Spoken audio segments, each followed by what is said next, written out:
lá, vamos começar pela questão da conciliação de classes. Bem, Zacone, veja, a conciliação de classe, para nós socialistas, revolucionários, marxistas, ela é sempre um desastre, mas nós não estamos no outro planeta, senão nesse. E, muitas vezes, nós temos que admitir que, dado uma determinada correlação de forças, os trabalhadores não podem fazer uma estratégia, uma tática de enfrentamento.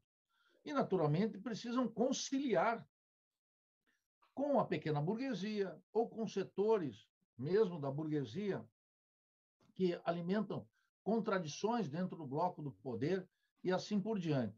De tal maneira que nem sempre a pureza e a força doutrinária pode derrotar as condições políticas concretas. E nós teríamos que admitir que teríamos, vamos chamar assim, uma estação de passagem, uma conexão de um período para outro. Ocorre, Zacone, que em 2016, em 2014, quando a presidente Dilma se reelege, ela declara uma guerra de classes contra os trabalhadores. Essa guerra se acentuou em 2016, com a destituição dela, e 2018, e de 2016 até 2018, a Ponte para o Futuro, aplicado pelo corrupto e liberal Michel Temer, era uma decretação de uma guerra de classes contra os trabalhadores.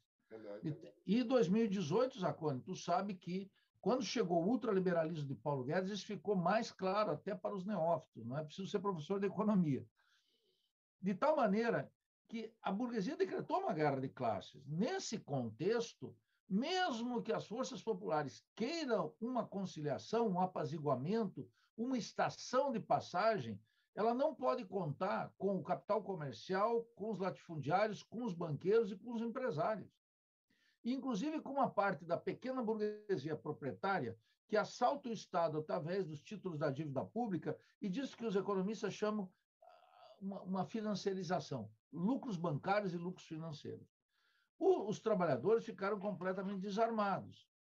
E como a hegemonia na esquerda liberal é de figuras como do ex-presidente Lula, que tem uma infinita capacidade de banalizar temas absolutamente estratégicos no terreno da economia, do Estado, do conflito social e da cultura, os trabalhadores estão completamente perdidos na disputa eleitoral, porque essa hegemonia ainda pertence a algo que permanece eleitoralmente, mas já está superado em termos históricos. E a eleição atual vai demonstrar isso, com a vitória de Lula ou com a derrota de Lula. Tem muita coisa para acontecer até as eleições, você sabe, nada está decidido. Mas o cenário é muito ruim, de tal maneira, Zacone, que a proposta de uma conciliação de classes que Lula praticou durante 14 anos de governo, porque isso não é uma novidade, você sabe, e a conciliação de classes se constituiu em algo terrível, Zacone, que foi superlucros para todos os setores de capital, um fortalecimento da propriedade. Eu quero dar um dado aqui.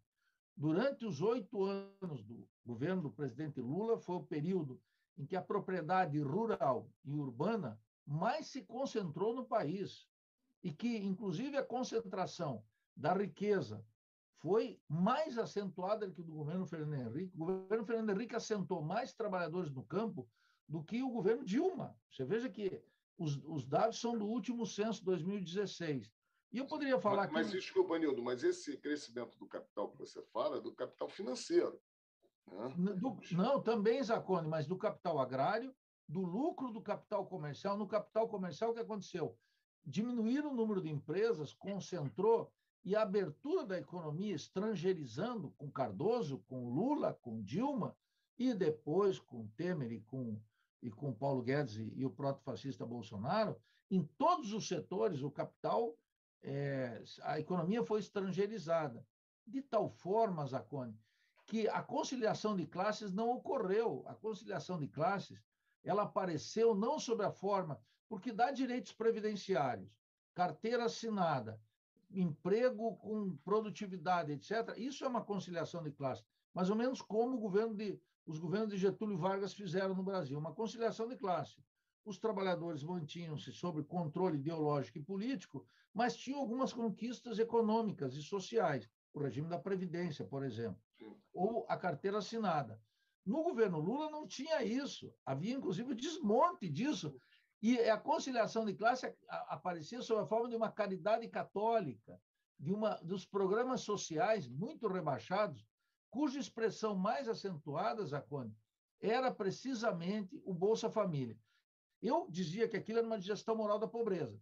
Os petistas, Zacone, diziam que era o maior programa social que o Brasil já conheceu. Bueno, o que aconteceu? Aquele maior programa social que o Brasil já conheceu foi mantido por Temer, foi ampliado e mantido por Bolsonaro. Bolsonaro, claro. Então, mas é aí que eu quero chegar, Nilton.